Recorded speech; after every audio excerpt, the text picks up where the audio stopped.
بسم اللہ الرحمن الرحیم۔ السلام علیکم، میں عامر خان۔ آج بات کروں گا ترکی کی عوام اور اردگان صدارتی انتخابات میں کامیابی کا جشن منا رہے ہیں۔ اردگان کو غیر سرکاری ووٹوں کی گنتی کے بعد سپریم الیکشن کونسل نے فاتح قرار دے دیا ہے۔ ناظرین، مغربی دنیا کے بڑے شکوک و شبہات اور صدر اردگان کی جانب سے انتخابات کے انعقاد پر عدم دلچسپی کے خدشات کے باوجود ترکی کی عوام نے انتخابات میں پھر اردگان کو اپنا صدر منتخب کر لیا ہے۔ اردگان نے ایک بار پھر مغربی مفروضے کو غلط ثابت کر دیا ہے۔ مغرب کا خیال تھا کہ 1999 کے تباہ کن زلزلے نے حکمران کمال پسندوں کے لیے انتہائی ناموافق سیاسی ماحول پیدا کیا اور اردگان نے اس کا فائدہ اٹھایا۔ اس بار مفروضہ یہ تھا کہ اگر یہ ایک زلزلہ تھا جو اردگان کو اقتدار میں لایا تھا تو یہی زلزلہ اردگان کو اس سے بے دخل کر دے گا۔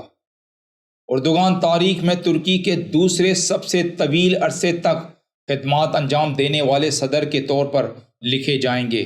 کمال اتاتürk کی حکمرانی سے صرف ایک سال سرمایہ سیاست کے کسی بھی طالب علم کے لیے ایک بڑا سوال جو ترک سیاست کی پچھلی 2 دہائیوں کے بارے میں کھڑا ہے وہ یہ ہے کہ اردگان کس طرح ترکی کی سیاست پر غلبہ حاصل کرنے میں کامیاب رہے اور بہت سے چیلنجز کا سامنا کرنے کے باوجود اتنے طویل عرصے تک اقتدار میں رہے۔ کیا پاکستان کے سیاستدان اردگان کی سیاست کی کتاب سے کوئی سبق سیکھ سکتے ہیں؟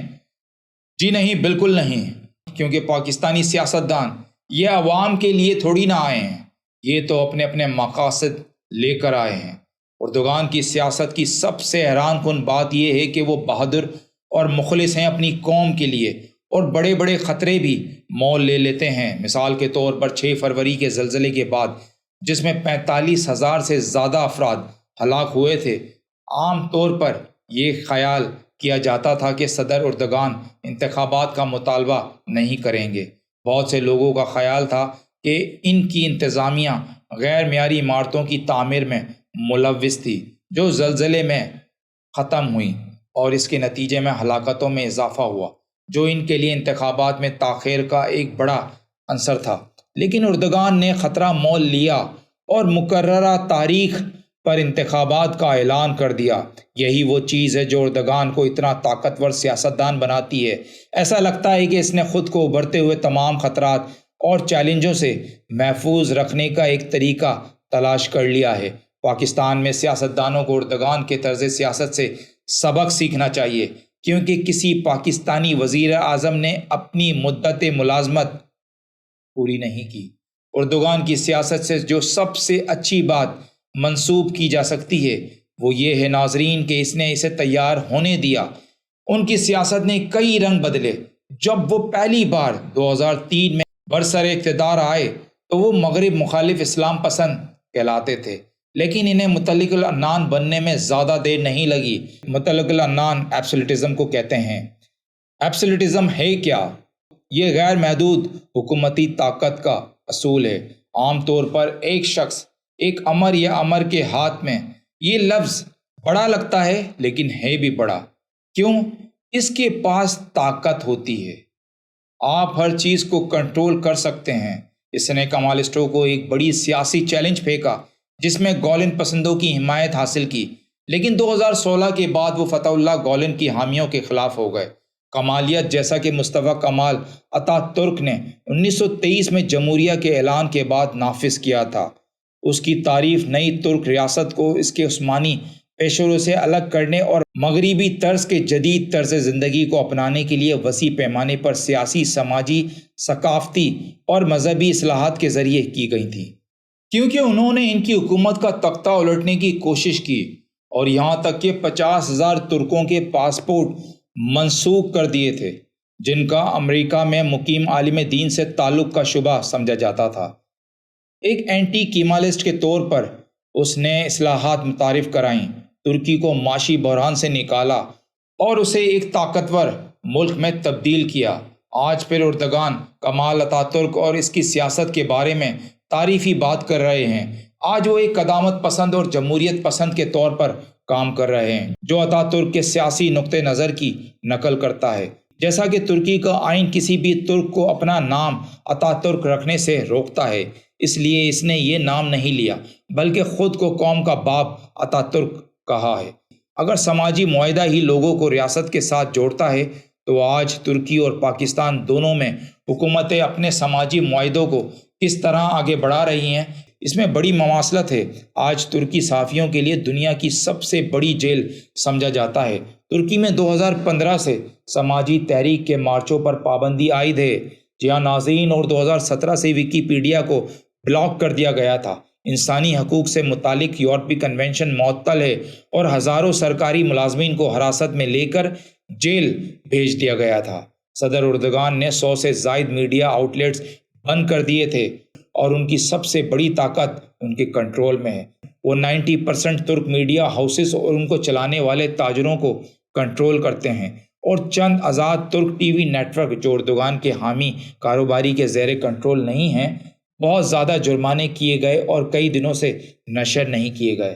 ترکی میں حزب اختلاف پسماندہ ہے، پریس محکوم ہے، آزادیوں پر پابندی ہے، معاشرے پر اردگان کی نظریاتی گرفت مضبوط ہے، تمام ادارے ان کے زیر اثر ہیں اور معاشرے میں تمام سیکولرزم اور کاسموپولیٹزم تیزی سے قوم پرستی کو راستہ دے رہا ہے۔ اردگان ترکی کے نئے سلطان ہیں، وہ ریاست کے سربراہ، حکومت کے سربراہ، حکمران جماعت کے سربراہ، قومی پولیس کے سربراہ اور فوج کے سربراہ بھی ہیں۔ اس کے باوجود ترکی میں جو کچھ ہو رہا ہے پاکستان کے برعکس لوگ اردگان سے خوش ہیں۔ کیوں؟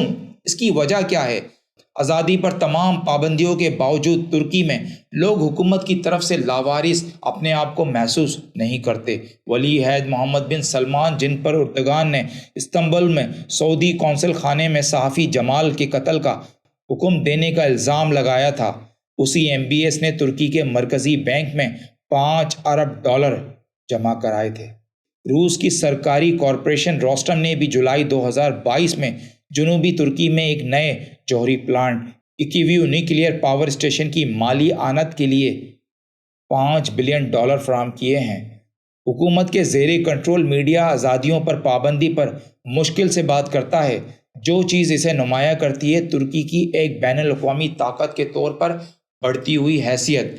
بحیرہ اسود میں تیل کی دریافت، ملک کی پہلی مقامی طور پر تیار کردہ کار اور بحری جہازوں کو لے کر جانے والے نئے کمیشن شدہ ہیلی کاپٹر۔ جو کہانیاں چمکائی جاتی ہیں وہ آزادیوں اور آزادیوں کو روکنے کے بارے میں نہیں ہیں، بلکہ اس بارے میں ہیں کہ اردگان ایک لیڈر کے طور پر کتنے حیرت انگیز ہیں اور وہ کس طرح ترکی کو دوبارہ ایک عظیم طاقت بنا رہے ہیں۔ واضح طور پر دنیا پر مطلق العنان حکمرانی کی مخالفت اس وقت تک نہیں کی جا رہی جب تک حکومتیں معیشت کو سنبھالنے، غیر ملکی سرمایہ کاری لانے اور عوام کے ساتھ اپنے سماجی معاہدوں کو توازن میں رکھنے کے قابل ہیں۔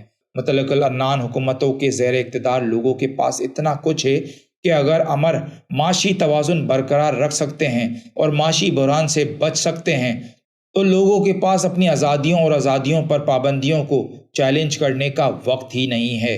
مجموعی لاگت کے فائدے کے تجزیے میں لوگ اپنے ہاتھوں میں فون، مسلسل براؤزنگ اور ایک ایسی زندگی سے مطمئن ہیں جو ان کے اور ان کے بچوں کے لیے جاری رہتی ہے اور نہیں رکتی۔ دنیا اور اس کے اندر سیاست بدل چکی ہے اور اس لیے ہمارے پاس ترکی، ہندوستان، چین، روس، سعودی عرب، ہنگری، شام، مصر اور بہت سے لاطینی امریکی ممالک ہیں جن میں خود مختار رہنما ہیں۔ سبھی آزادیوں اور آزادیوں کو روک رہے ہیں، لیکن سبھی راستے تلاش کرنے کی پوری کوشش بھی کر رہے ہیں اپنی معیشتوں کو درست کرنے میں۔ یہ سیاست میں کوئی صداقت نہیں ہے، اس کا ہیبیشن لیتھن معیشتوں کو صحیح طریقے سے چلانے کے ساتھ، لہٰذا اگر موجودہ حکومت بھی پاکستان کی معیشت کا رخ موڑنے کا کوئی راستہ نکال لے تو لوگ رفتہ رفتہ بھول جائیں گے کہ جب تک ان کے کچن چلتے ہیں اور ان کی جانیں محفوظ ہیں، آزادی اور آزادی کیا اچھائی لا سکتی ہے۔ میں یہ نہیں کہہ سکتا کہ یہ صحیح ہے، لیکن یہ نئی دنیا ہے جس میں رہنے کے لیے ہم سب کو خود کو تیار کرنا چاہیے۔ ابھی تک کے لیے اتنا ہی۔ اپنا خیال رکھیے گا، اپنے اس چینل کو لائک، سبسکرائب اور آگے شیئر کریں۔